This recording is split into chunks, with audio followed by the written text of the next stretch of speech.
Bismillahirrahmanirrahim. Assalamualaikum warahmatullahi wabarakatuh. Alhamdulillah. Alhamdulillahilladzi 'allamana al-bayan wa 'allamana bil qalam wa 'allamana ma lam na'lam.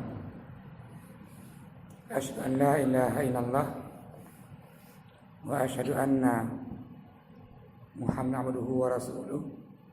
Allahumma sholli ala Muhammad wa ala alihi wa sahbihi wa man tabi'ahum bi ihsan ila yaumiddin. Amma ba'd. Kaum muslimin, sidang halaqah pengajian yang Tuhan hormati, alhamdulillah kita malam hari ini masih bertahan memenuhi undangan Allah dan Rasulnya. Bahkan dalam hadis riwayat Tabrani, Rasulullah bersabda, "Ma jalasa qaumun yazkuruna Allah Ta'ala hatta yaqumu." Tidaklah suatu kaum yang duduk mengkaji ilmu-ilmu Allah sampai mereka berdiri. Katakan ke orang-orang yang ikut halaqah itu, qila lahu ghafarallahu dzunubahu, Allah ampuni dosa-dosanya. Semakin sering ikut halaqah pengajian, semakin lama ikut halaqah pengajian, maka janji Allah adalah mengampuni dosa-dosanya. Sambungan hadis, wa budilat sayiatuhum hasanat, dan Allah ganti keburukan-keburukan kita, kejahatan-kejahatan kita dengan kebaikan-kebaikan. Makanya orang yang kaya ikut pengajian, yang sering ikut pengajian, menjadi orang-orang yang baik. Fakat janji Allah tadi, Allah ganti setiap keburukan-keburukan dengan kebaikan-kebaikan. Dan bahkan dalam hadis lain katakan lagi bahwa innal alam la yastaghfir. Alam ini mohon ampun bagi orang-orang yang mau terus mengkaji ilmu Allah ini, hatta haitani fil bahr, sampai ikan pun di laut memohonkan ampun untuk dosa-dosa kita. Oleh karenanya, semoga kita terus ini yang hadir ini ikut halaqah pengajian dimanapun berada, apa di sini, apa di Lampana, ataupun di Ule Kota, di Padangna. Semakin kayimnya, maka ingat bahwa dosa-dosa kita ini Allah ampuni, dan semua hewan, semua makhluk mohon ampun untuk dosa-dosa kita. Kaum muslimin jamaah halaqah yang Tuhan hormati, pada pertemuan sebelumnya kita membahas tentang air sebagai alat untuk bersuci. Dan malam hari ini kita akan bahas ini tentang bab najasah atau najis. Jangan sampai kita sholat, tempat kita sholat, pakaian yang kita pakai, ataupun kitanya tidak dalam keadaan suci. Kalau sempat kita sembahyang, pakaian nggak suci, tempatnya nggak suci, dan roh belum bersuci, maka sholatnya tidak sah.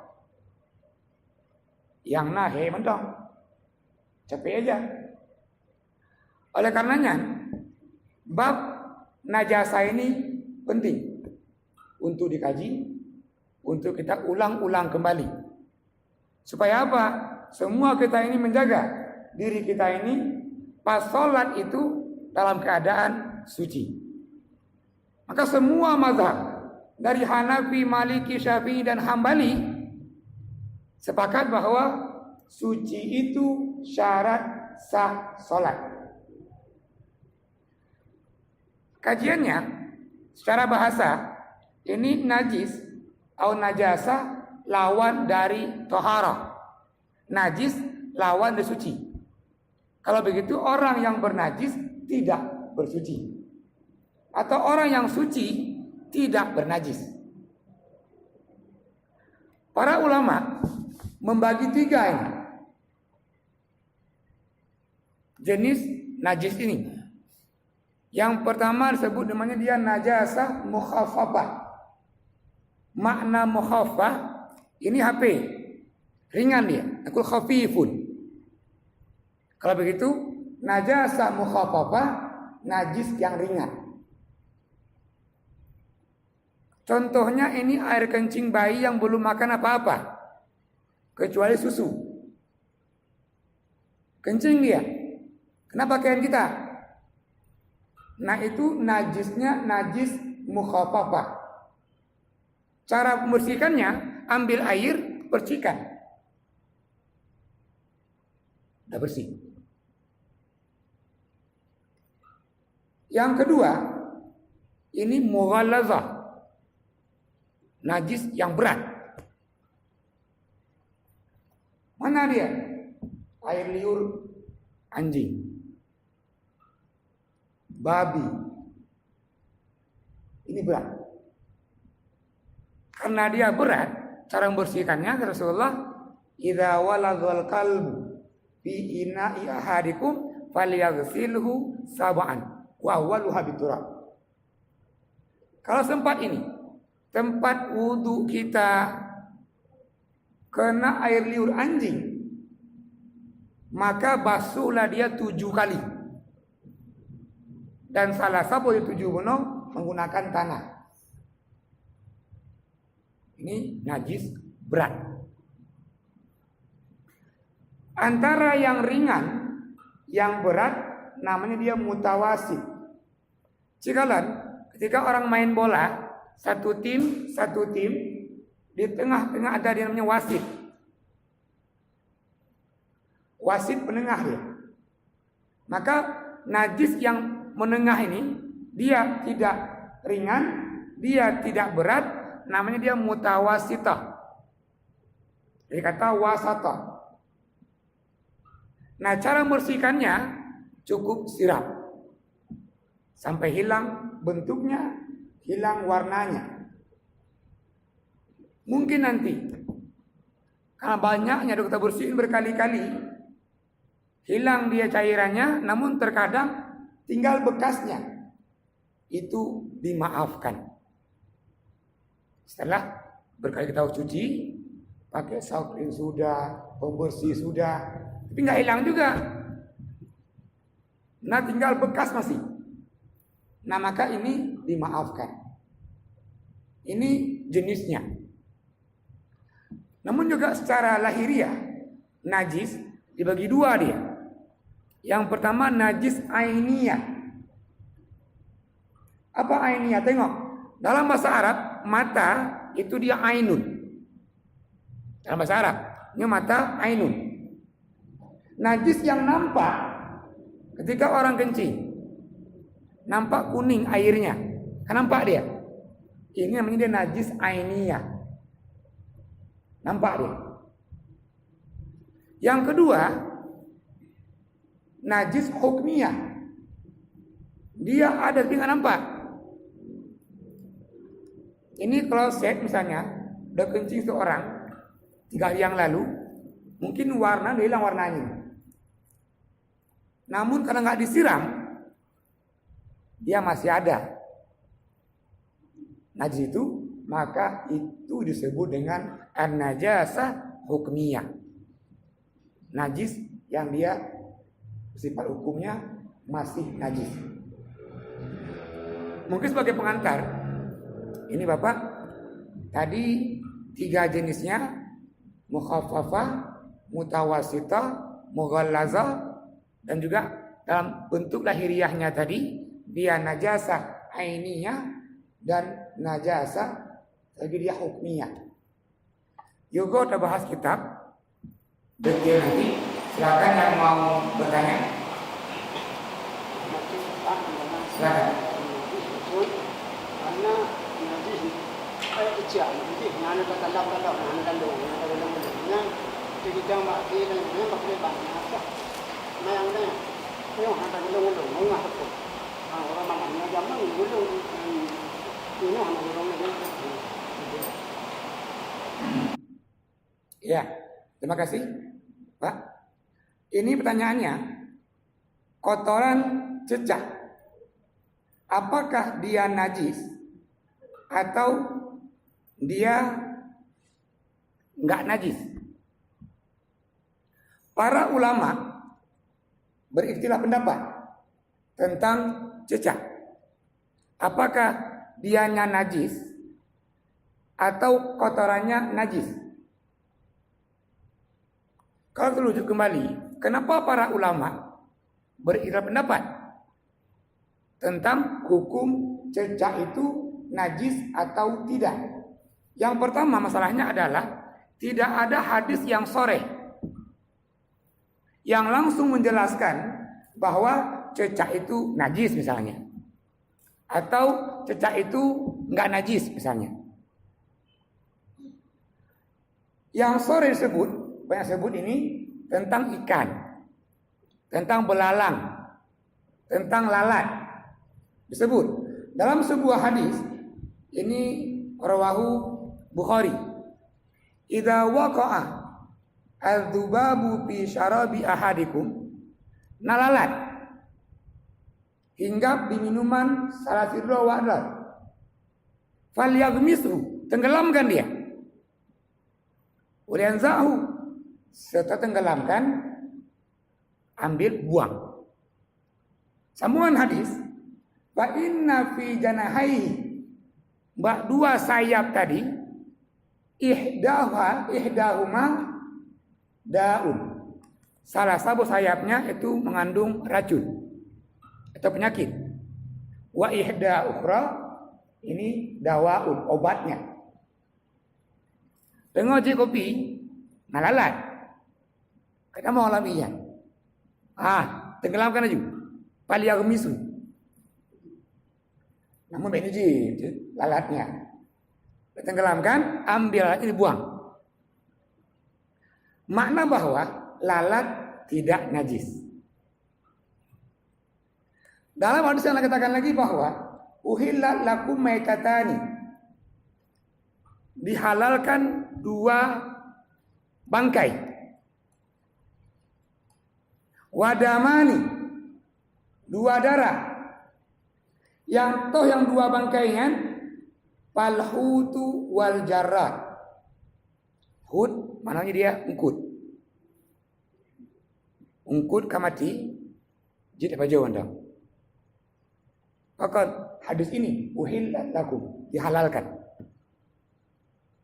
Terus yang kedua apa? Belalang, wajarat. Dua darah yang dihalalkan juga dalam bunyi hadis, fal kabidu wa tohar, hati dan limpah. Dalam dua hadis ini saya menyebutkan, artinya lalat enggak najis, belalang enggak najis. Masalahnya adalah dalam kitab Al-Mu'tamad Imam Syafi'i, di antara juga yang najis binatang yang darahnya mengalir. Maka pertanyaannya, apakah cecak darahnya mengalir? Dalam hal ini pun juga para ulama berikhtilaf.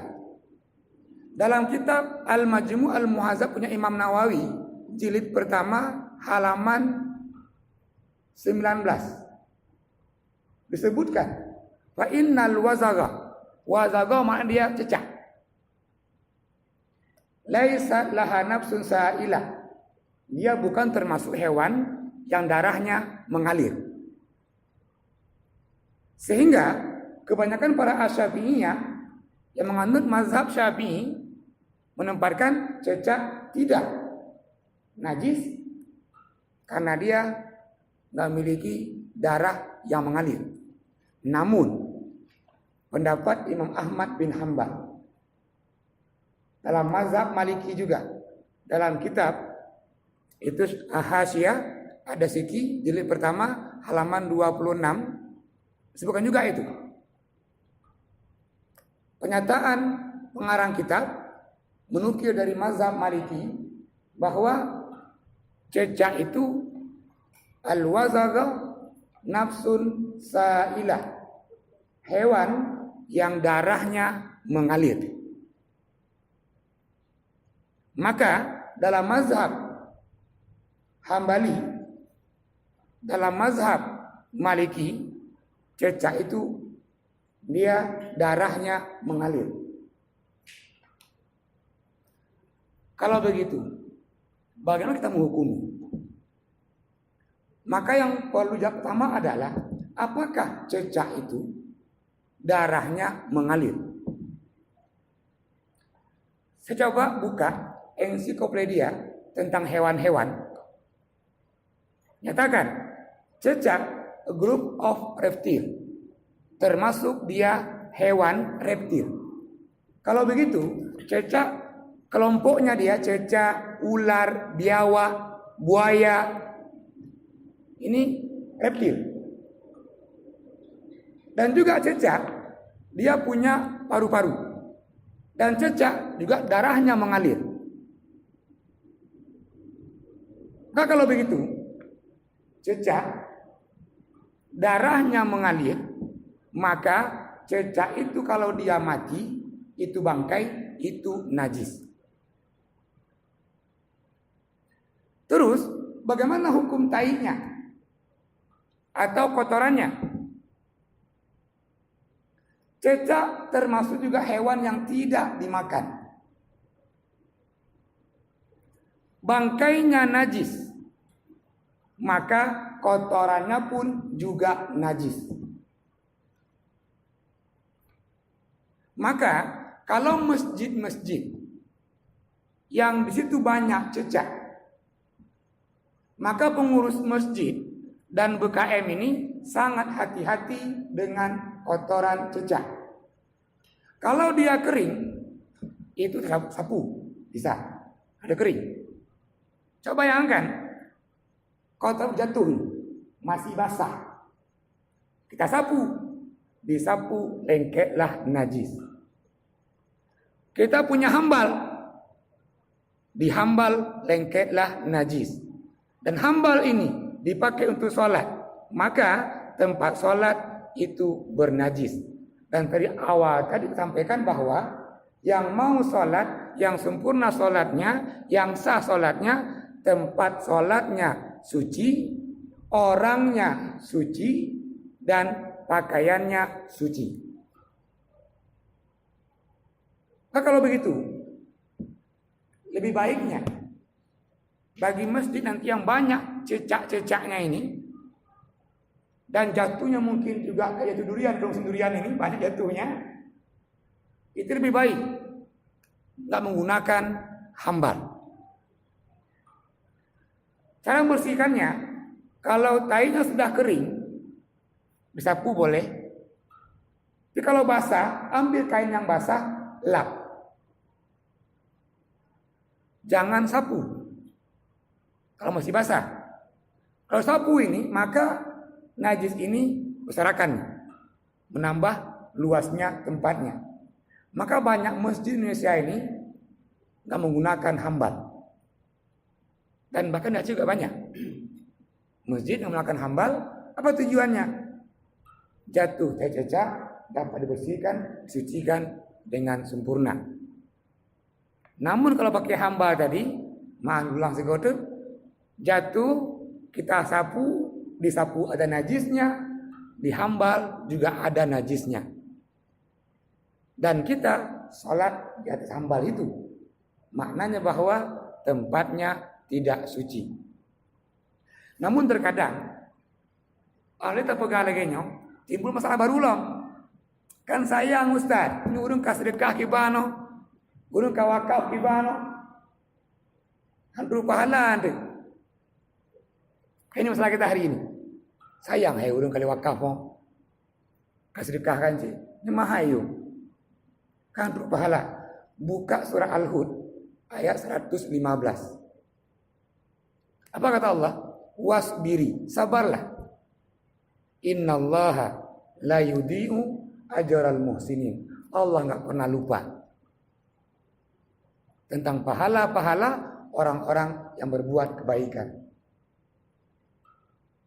Jangan dianggap bahwa ada orang sumbang ini hambar, kita enggak pakai, enggak ada pahalanya.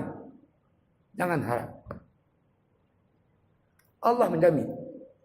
Innallaha la yudhi'u ajral muhsinin. Banyak masalah timbul hari ini. Contoh, ada masjid yang kiblatnya meragukan. Kita mau rubah kiblat. Hampir semua jemaah protes. Jangan, kamu kabah kiblat kamu. Pakal memang. Khawatir dia. Kalau masalah kiblatnya, selama ini sembahyangnya enggak diterima. Tengok, sebelum berubahnya kiblat ini. Apakah orang-orang yang sholat enggak ada pahalanya? Tidak. Jadi kalau begitu, seandainya ini misal di masjid ini memang banyak cecaknya dan juga kotorannya juga banyak, mungkin lebih afdal kita nggak menggunakan hambar. Supaya apa? Kalaupun jatuh kotorannya nampak di atas granit ini dan mudah membersihkannya. Yang kita khawatirkan adalah jatuh dari kotoran cecak yang masih cair, basah, dilap dia, hambarnya bernajis, sapunya bernajis, orang yang sholat di atas najis. Maka juga sihatus sholat itu diragukan. Biar nggak ragu, ambil sebuah ungkapan, dak mayuri buka, tinggalkan yang ragu-ragu. Wa khud bima khuliqta lahu, ambillah yang kamu yakin. Maka lebih yakin hanya sama yang enggak menggunakan hambar. Ini sekali lagi bukti bahwa baik menurut kita, enggak baik menurut Allah. Mudahnya kan lagi menggunakan hambar kan lebih gor, Ustaz. Lebih nyaman, lebih mewah menurut kita. Namun ketika hambarnya kena kotoran cicak, lebih gor di atas keramik atau granit. Makasih banyak sih atas pertanyaannya. Jadi ini ada jawaban. Jadi tamah macam itu, tamah yang tak. Jadi tak. Ya nanti yang tak. Jadi hanya berak. Tapi itu bangku dengan itu atas. Nah, tapi dia dengan tanya bagaimana. Kemudian pakai bang hukum. Yang atas itu ada. Malu lah. Yang nanti yang paling enggak nanti depan. Bangku jadi tidak saya ada bangkunya. Tadi itu ada bangkunya loh. Oke baju. Jadi Tahu nggak? Tahu nggak? pokoknya kan sering lihat anjing duduk atas bangku itu. Ya, iya sih. Dulu bangku. Kita tahu. Tahu kan? Ya. Ini pertanyaannya adalah bagaimana kita duduk di sebuah tempat dan tempat itu sering duduk anjing. Ya gitu kan? Yang pokoknya ini kita tahu apa tidak. Kalau tahu maka ini nggak boleh. Betul.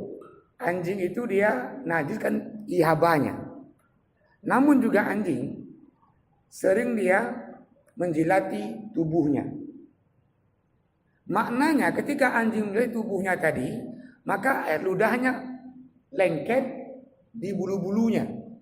Dan bulunya tadi juga hinggap di tempat yang dia duduki. Kalau begitu, tempat itu pun juga kena najis. Kalau kita tahu, maka ini najis. Kalau orang nggak tahu, ini misal, orang nggak tahu kalau kursi ini atau bangku ini duduk anjing sebelumnya. Datang dia duduk situ, dia berwudu dan sholat. Pertanyaannya ini, apakah sholatnya sah? Ini masalah. Tengok kitab Fiqh Sunnah halaman 24 itu baris ke-23. Saya katakan bahwa iza insarafal musalli, seorang yang sholat dan dia pulang, wala ya'rifu anna fi saubihi, dia nggak tahu bahwa di pakaian dia itu ada kotoran. Said Sabit menjawab, fa inna salatahu sahihah wala i'ada alaihi, maka sembahyangnya sah dan dia nggak perlu mengulang sholatnya. Namun di baris selanjutnya katakan lagi, man khafiya anin najasa, orang tahu namun menyembunyikannya, kan baju anak buku. Baju hai, dimaafkan sama bajunya. Dia tahu, menyembunyikan. Seakan Allah nggak tahu. Nah, kira-kira begitulah. Seakan Allah nggak tahu. Ya, ketika dia kencing, kena mungkin celananya sedikit. Dia tahu bahwa ijakrung celananya ataupun sarungnya kena kencingnya. Alahkan baju. Nah, ini sembunyikan. Khafiyah. Fa innahu fala budda ayaksil wala budda ayatahir wala budda ayu'ida salatahu. Hendaklah sucikan yang kotor tadi dan dia mengulang kembali salatnya. Kalau begitu kuncinya tahu atau nggak tahu. Kalau dia tahu itu tempat anjing, maka itu najis. Kalau dia nggak tahu, maka itu dimaafkan. Berarti lagi nanti jawabannya. Terima kasih. Silakan Bapak lain yang mau bertanya. Silakan Tengku. Jadi terima kasih Ustaz. Belum bertanya dua pertanyaan menyangkut dengan najis. Terutama leka Ustaz buka kuno bahwa ada ambalnya mungkin tanya yakin bermandu, terutama tentang lampu. Tidak baju serangga ni tu gambar. Tanya hana tu buku ni nak. Yang bawah yang empat kanan lagi hana tidak. Kemudian tanya semayang dia hana ada buku. Sah semayang tanya pertama. Yang kedua, ini tempat ambalan. Ambalan. Ya. Contoh tiganya. Ya. Yang nak tidak naik baju serangga. Pasti naik toek nak tadi. Jadi mungkin yakin nak tentang dalam tu tetap nak tidak lebih elok. Memandu bangunan nak tidak. Yang pertama, tak tanya semayangnya hanya ada betul, hanya jelas kalau pun nak ada watak. Tak yang tanya. Tapi tanya bagi ustaz bergambar atau ambalan pasti nak tidak. Yang kedua, mungkin tanya yakin tina tu ambalnya na etika tabah sajadah tu lempung katim taling nanti nyala di ambal sajadah tanya na etika tu ambalnya nyampu etah salat tanya. Terima kasih. Ya. Terima kasih Ibu Nazar. Betul bu. Pak tu, kawan tu. Malai lu dulu. Ya, yang pertama tadi ini mengulang pertanyaan. Ini hambal sudah kena kotoran cicak. Namun kita nggak tahu Kita nggak tahu karena mata mungkin mulai rabuncit, gitu kan? Kita nggak tahu bahwa apakah cicak atau kono. Begitu kan?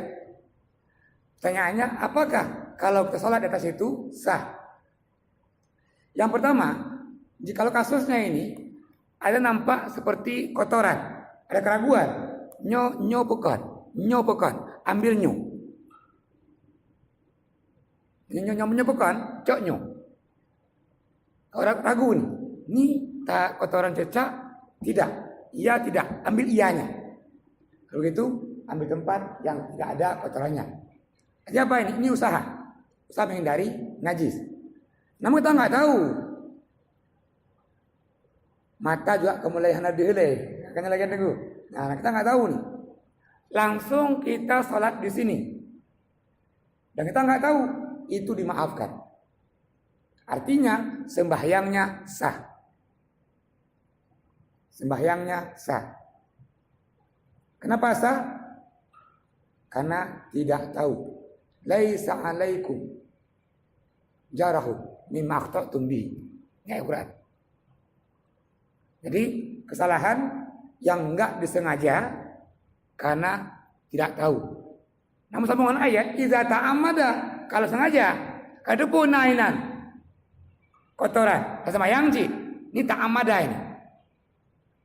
Ada depu puno sayang lo minan. Ini ta'ammada. Juga ayat ini. Kalau dia ta'ammada ada unsur sengajaan, dah tahu masih sholat itu juga, maka sholatnya tidak sah. Kenapa? Tempatnya tidak suci. Syarat sah sholat, tempatnya harus suci, pakaiannya suci, dan orangnya juga suci. Yang kedua, jikalau kita timpa dengan sajadah, kita tahu di sini ada kotoran, jejak, kita timpa. Maka ini kondisinya, jikalau pertama tidak ada tempat lain yang tinggalnya, itu dibolehkan. Kenapa lain? Kenapa dong lainnya? Ini pilihan. Jatuh bunuh dengan sajadah, maka dibenarkan. Namun kalau ada tempat lain, maka lebih afdolnya memilih tempat lain yang dia tidak ada kotoran itu. Ini pilihan. Atau yang ketiga kondisinya. Kondisi yang ketiga, kita nggak tahu, tapi kita puduk siadah kotornya, maka salatnya sah. Maka kalau begitu pokok adalah ini mengetahui. Maka ilmun bin najasah, mengetahui tentang najis dan tidaknya. Kalau tahu, ta'ammad. Atau nggak sah, tapi nggak tahu, sholat. Ya gini nih. Dia ada maksud itu. Pada umumnya, baik nasah ataupun masjid, le gebentang ambal 20 pujum tanpa gugulung, tanpa gempa. Jadi berhari-hari, berminggu-minggu, berbulan-bulan. Jadi tanya pasti yakin nak icak kaji hitungnya, ke ancur, kaji ketupung dan sebagainya. Yang berkaitan, baik tak semayang ni, Pak Mesti, Pak Menasah, semayang rumah tak pasti. Yang unalah kira-kira berkaitan jalan keluar Ustaz. Yang tak pasti nak, tabat 20 pujum, berminggu-minggu, berbulan-bulan. Nah, bangunan baik Menasah, yang masjid, yang model laginya. Pasti nanya, isyak kacau ke ancur. Ya. Terima kasih Pak Nazar. Ini pertanyaannya adalah bagaimana nih kondisinya di beberapa tempat. Hambanya nih berminggu-minggu, berhari-hari, dibentang selalu, tanpa pernah digulung, nah gitu kan. Dan mungkin juga ada kotoran cecak di situ, udah jadi debu kotorannya, saking lamanya. Nah, dua buah kaidah usuliyah. Yang pertama, ma la yutimmu bil wajib illa bihi fahuwa wajib.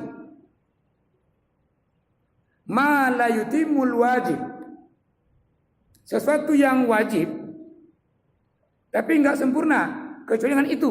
Contoh, sembahyang enggak sempurna nih kecuali dengan bersuci, maka bersuci itu wajib. Ini kaidah pertama kaidahnya.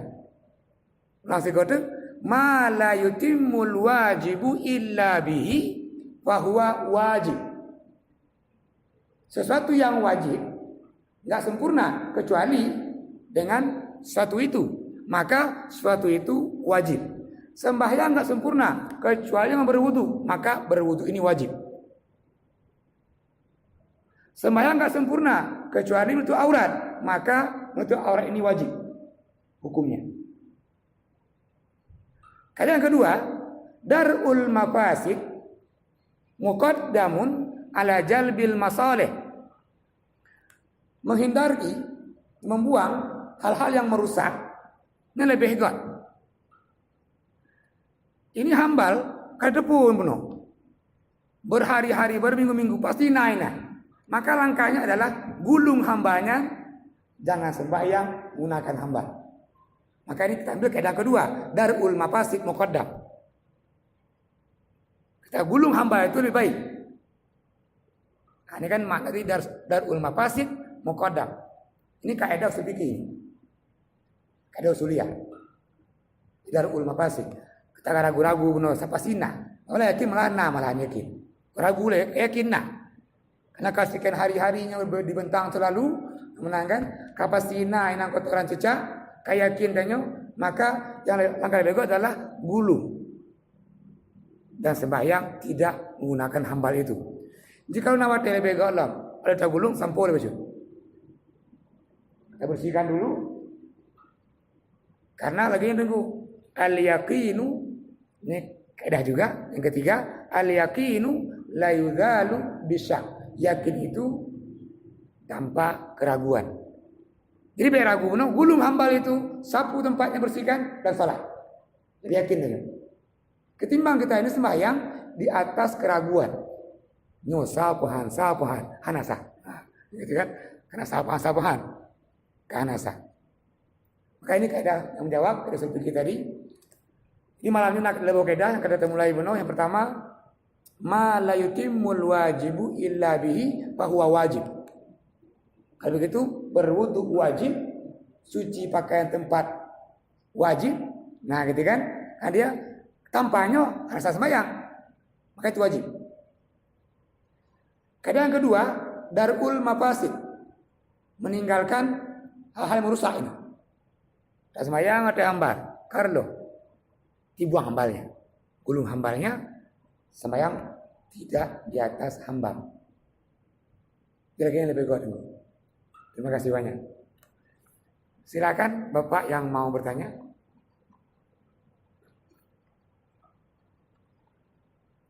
Sambil pertanyaan, ini dalam kitab Al-Mu'tamad Imam Syafi'i menjelaskan beberapa najis. Yang pertama adalah baul insan wa ghaitu. Ini kencing orang dan juga kotorannya. Wa baul hayawan wa farasuhu, dan juga kencing hewan. Terus juga ini kotoran hewan. Ini najis. Yang kedua, adam as-sa'il tadi. Bangkai yang dia dari darahnya ini mengalir. Dalam mazhab Asy-Syafi'i ini juga najis, kecuali yang kalir tak pegak bunuh. Uhillat lakum maitatani. Dinyatakan bangkai kedua tadi, yaitu ikan dan belalang. Dan dua darah, yang satu al-kabidu, yang kedua at-tahal, hati dan limpa. Yang ketiga, ini al-maitah, bangkai. Al-Quran jelas menjelaskan ini, hurrimat alaikumul maitah, diharamkan bagi kamu bangkai. Untuk lebih menarik kalau bangkai ini, ada kisah seseorang namanya dia Abdullah bin Musyabbah. Abdullah bin Musyabbah ini kerjanya sehari-hari adalah tukang cemecop sepatu, telok, tukang jahit, tukang sol. Jadi Abdullah bin Musyabbah dengan istrinya ini dari hasil usaha dia menabung tiap hari dengan harapan suatu saat nanti dia berangkat menunaikan ibadah haji. Dari hasil usaha dia cemecop. Bertahun-tahun dia ini menabung. Sampailah akhirnya uang dia tabung ini cukup untuk berangkat pergi haji. Maka Abdullah bin Musyabah yang Syria ini siap ini berangkat haji. Namun suatu hari, siang-siang hari pulanglah dari pasar ini Abdullah bin Musyabah. Sampai di rumah, kata istrinya, wahai suamiku, sepertinya tetangga sebelah kita ini masaknya enak sekali ini. Aromanya cukup menusuk hidung, menyojik. Kalau boleh suamiku, sini laki baju. Tawalu, kata istrinya. Abdullah yang sayang sama istri pergilah ke tetangganya. Dia minta sedikit masakan yang dimasak oleh tetangga sebelah itu. Namun si ibu ini menjawab, enggak boleh. Baci mentong, enggak boleh. Pulanglah Abdullah bin Musyabah ke rumah sampai ke istrinya. Wahai istriku, yang samping enggak kasih. Nama laki, lego laki malahan lu, nagi juci. Nama kata istrinya, bang, tigoti bang, jadi tigoti bang, mungkin keju mungkin. Pergi lagi dia ke rumah tetangga sebelah. Rupanya rumah ini tinggal seorang janda dengan 3 orang anak. Apa kata janda ini? Ya Abdullah bin Musyabah, yang saya masak ini halal bagi kami dan haram bagi kamu. Abdullah tanya, emang itu apa? Yang saya masak ini adalah bangkai. Karena anak saya sudah 4 hari nggak makan-makan. Saya dapat bangkai, saya masak, inilah saya berikan untuk anak-anak saya. Abdullah cepat-cepat dia pulang. Sampai ke istrinya, wahai istriku, rupanya yang dimasak itu adalah bangkai. Makanya orang itu mau kasih sama kita. Rembuk 2 orang ini. Rembuk orang ini sepakat. Uang yang terkumpul tadi untuk haji itu, dia batalkan hajinya. Dan uang ini dia serahkan ke tangganya yang janda tadi, yang 3 orang anak untuk kebutuhan sehari-hari. Akhirnya Abdullah bin Musyabah dan istrinya nggak pakai haji. Namun apa terjadi? Sahabat yang lain ngejar haji. Saya capek dengan rukun haji ini, tahu capek dia tertidur di Masjidil Haram. Dalam tidur dia mimpi. Dalam mimpinya adalah 2 orang malaikat yang tugasnya mencatat orang-orang yang pergi haji dan hajinya mabrur. Salah satu malaikat tanya, siapa nih yang tahun ini hajinya diterima? Malaikat jawab, enggak ada itu pun, kecuali Abdullah bin Musyabah. Kecuali yang Allah terima hajinya adalah Abdullah bin Musyabah. Katakan sekali lagi, kalau begitu, kalau punya Abdullah diterima hajinya, maka haji yang lain juga diterima. Karena terimanya haji Abdullah bin Musyabah, maka yang jauh haji lainnya juga terima pahala hajinya. Bangun tidurnya dia tanyain, siapa Abdullah bin Musyabah? Dia cari seluruh Masjidil Haram. Siapa namanya yang Abdullah bin Musyabah? Tidak ada satupun. Namun dia menyampaikan berita, Abdullah bin Musyabah tidak pergi haji dan dia tinggal di Pustur. Yang mimpi ini dia cari ini. Dia cari rumah Abdullah bin Musyabah. Singkat cerita sampai ke rumah dia, berjumpa dengan Abdullah bin Musyabah. Yang pertama yang dia katakan adalah, ya Abdullah bin Musyabah, hajjan mabrura. Haji yang mabrur. Abdullah heran dia. Tahu banyak. Lu hanya haji lu daunnya. Maka anda pegah kalau haji mabrur. Sahabat ini mengisahkan cerita mimpinya. Allah terima pahala hajinya. Dia batalkan membantu yang fakir. Maka timbullah pendapat, Orang yang haji berkali-kali, tetangga sebelahnya masih kemiskinan, masih kelaparan, maka hajinya dipertanyakan. Maka kalau begitu, yang punya tetangga, yang berhak kewajiban pertama membantu ini, orang yang punya berkecukupan. Jangan kita kenyang, tetangganya kelaparan. Maka dosa yang paling besar, dosa orang yang berzina dengan istri tetangganya, yang tempatnya langsung neraka. Man yazni bihalati jari. Ini hadis. Nah, kenapa tadi tetangga itu memberikan makanan ke Abdullah bin Musyabbah? Karena itu bangkai. Dan bangkai ini najis dia, bangkainya juga nggak boleh dimakan. Termasuk ini hewan yang kita sembelih yang tidak dengan nama Allah. Artinya ini yang disembelih tidak dengan nama Allah. Itu termasuk bangkai. Artinya itu haram kita makan. Sedangkan hari ini ada namanya sebuah toko jual dia daging ayam, namanya KFC, California Fried Chicken. Pertanyaannya, orang yang masak daging ayam itu, apakah dia menyebut nama Allah ketika menyembelih ayam? Maka timbullah tanya besar. Pada geti manoknya di KFC, ada bismillah bukan? Kalau tidak, maka ayam itu bangkai. Ayam itu bangkai.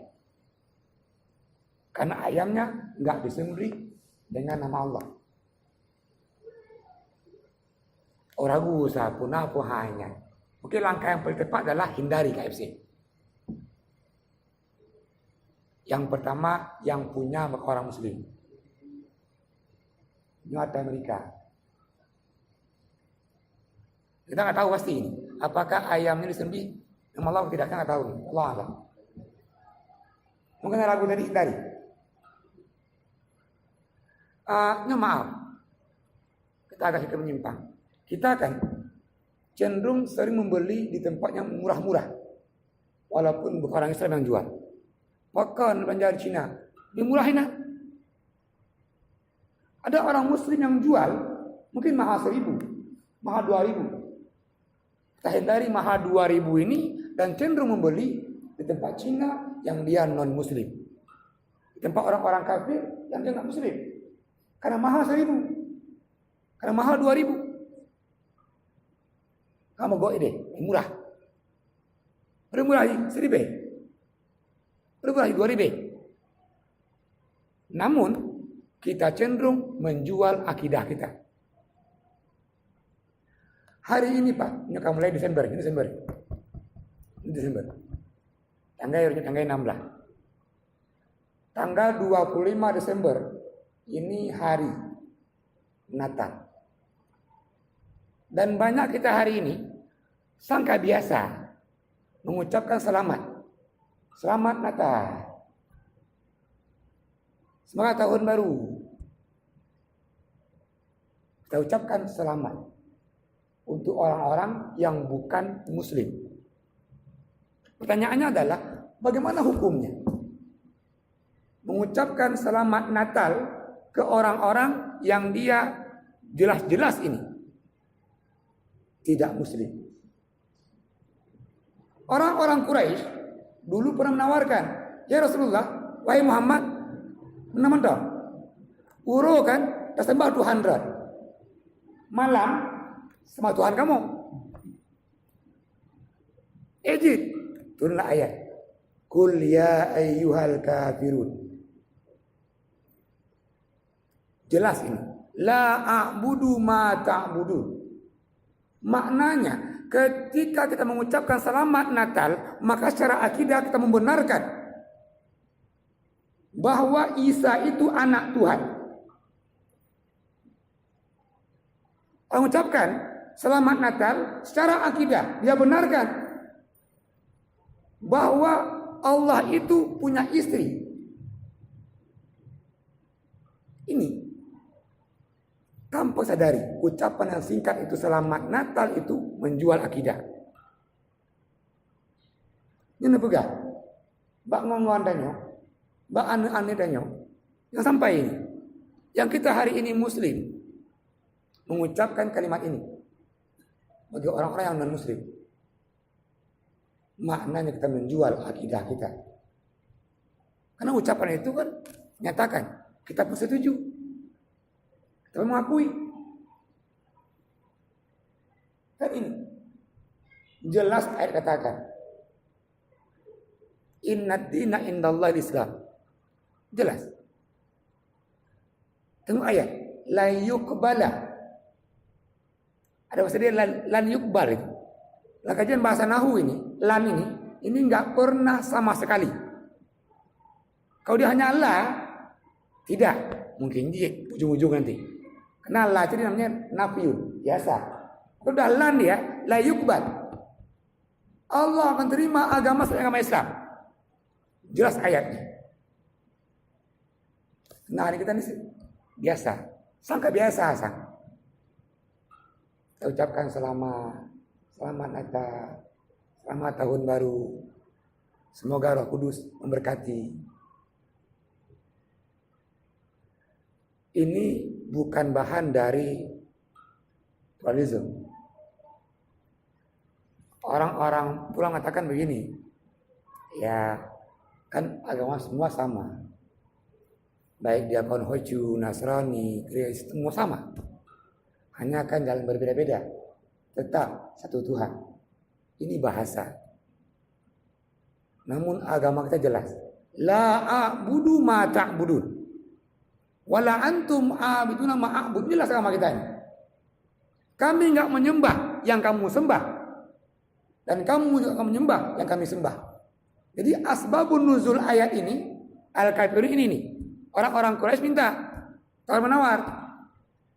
Bauronya Rasulullah mau menyembah Tuhan mereka. Tengok menyembah Tuhan Rasulullah. Itu ayat ini menegaskan.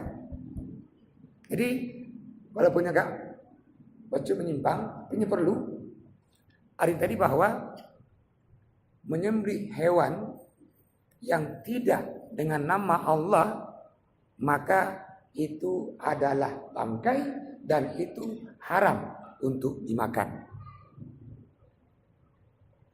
Dan kita nggak tahu persis seperti apa KFC ini, apakah dia menyembelih dengan nama Allah atau persis ini. Maka ini karena kita tampak ke dapur, karena dapurnya kita nggak tahu, maka ini kan idam subuhat. Karena ini subuhat, jauhi. Itu lebih baik. Lebih kau tablo te manuknya di simpang aneh galuh. Yang masak orang Muslim, yang dia potong ayam kampung kita juga bismillah. Rasakan tidak usah, rasakan, naman to ya abangan dah. Coba bayangkan, kita makan yang haram sedikit saja, bukan hanya dia darah dan daging, namun kajian kamu barakon di masjid menutup doa-doa kita. Ini gelas kalau terbuka dia, talake tamong. Ketika tertutup dia, Allah ijabah doa, hidup. Doanya nggak nyampe. Karena yang kita makan adalah yang haram. Maka langkah tercepat hindari. Hindari ini karena ini dari lembaga bunok mungkin saja ayam-ayamnya nggak disembelih dengan nama Allah, dan itu bangkai. Termasuk bangkai juga adalah ketika hewan itu dipotong sebagiannya saja, nyoko beli nyule, itu masih hidup, dan gelinyu itu adalah bangkai. Maknanya haram dimakan. Udah hemat lagi. Ini nyoko kaki le, 3 kilo. Minggu kaki sebelah itu. Yang dipotong bagian dari hewan itu dan hewannya masih hidup, dan itu pun juga bangkai. Maknanya dia najis dan juga dia haram untuk dikonsumsi. Oke, masalah bangkai. Silakan dulu. Silakan Bapak yang mau bertanya. Kalau begitu Ustaz. Nyo ke muah bahari Bandung. Belum yang nak tanya nama ngah.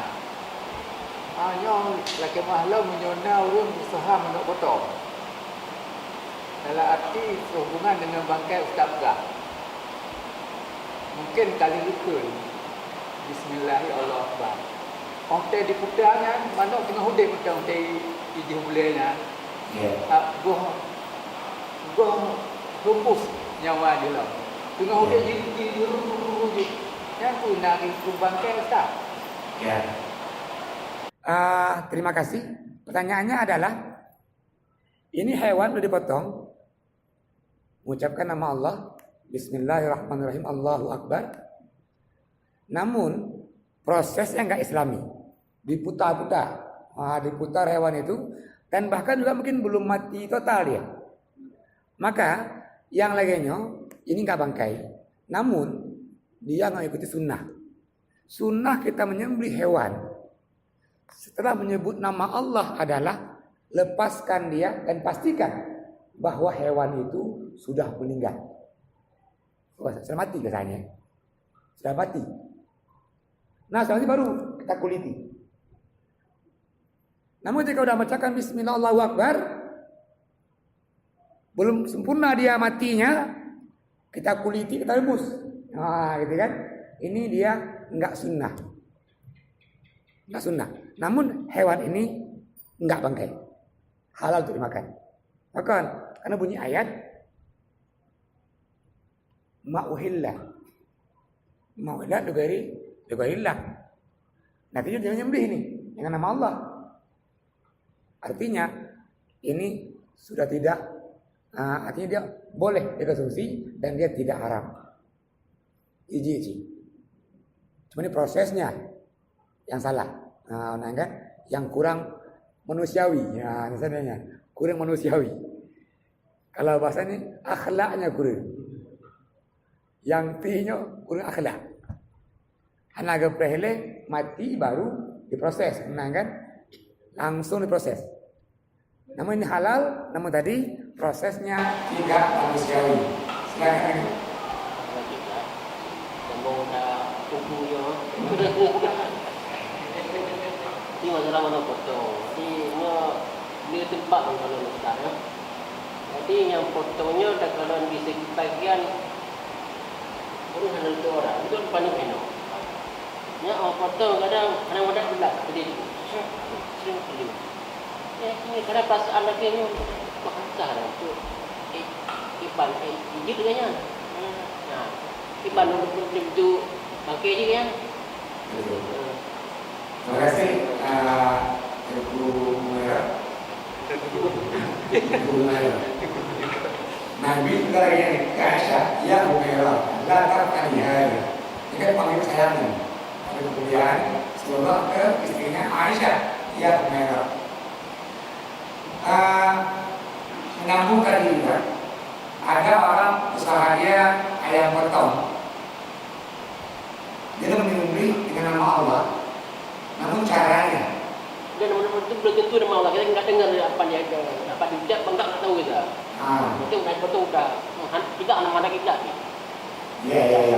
Kayak gitu. Emang apa ini apa? Oh, anak-anak.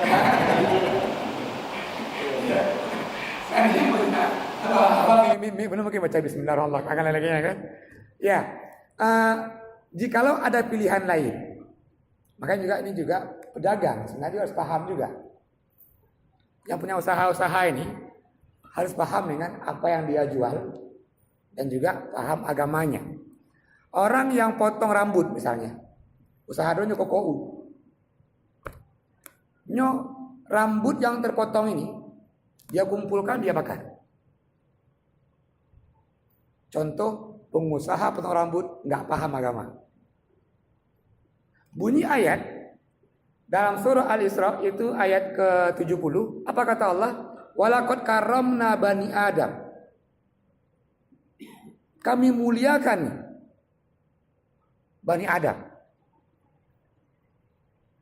Maka yang terpotong dari anggota tubuh kita ini itu dikuburkan. Dikuburkan. Menguburkan anggota tubuh terpotong tadi itu dalam rangka menghormati manusia, menghormati cucu Adam. Bukankah yang meninggal kita kuburkan? Kan sah saja. Tapi muru, dengan laut dina.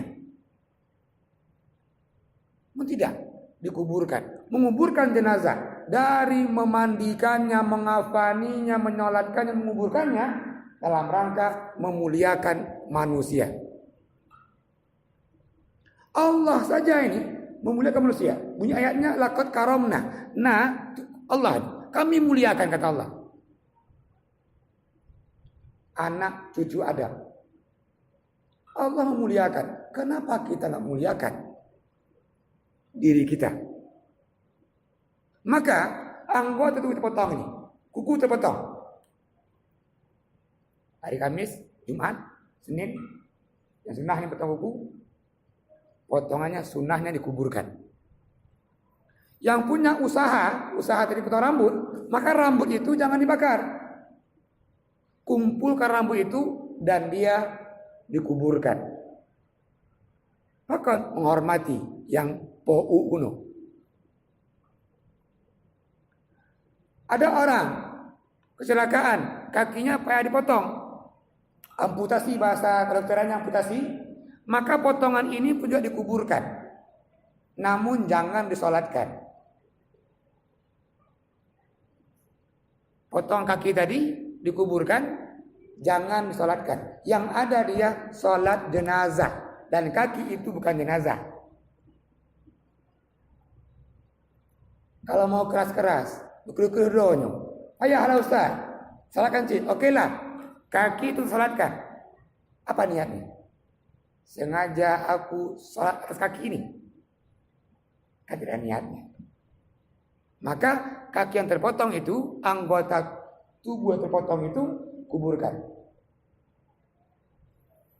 Pertanyaannya, berapa dalam? Sedalam kuburan itu enggak dibongkar oleh anjing atau binatang. Kuburkan dia. Nah, usaha mama yang usaha potong rambut, sampaikan. Rambut jangan dibakar, kuburkan. Dari lubang, kuburkan rambut itu. Nah, juga dalam jualan ayam potong tadi. Nasi akhlak. Paham agama. Memotongnya, mengucapkan nama Allah. Memotongnya menghadap kiblat. Ya, tiga gol lagi bunuh. Paham kan? Walaupun abang mungkin baca nama Allah mungkin kita ragu. Tata caranya enggak ikut tata cara yang Rasulullah ajarkan. Makanya dalam kita beribadah ini, ketika semua kita kerjakan ini, apapun yang kita kerjakan dengan kebaikan,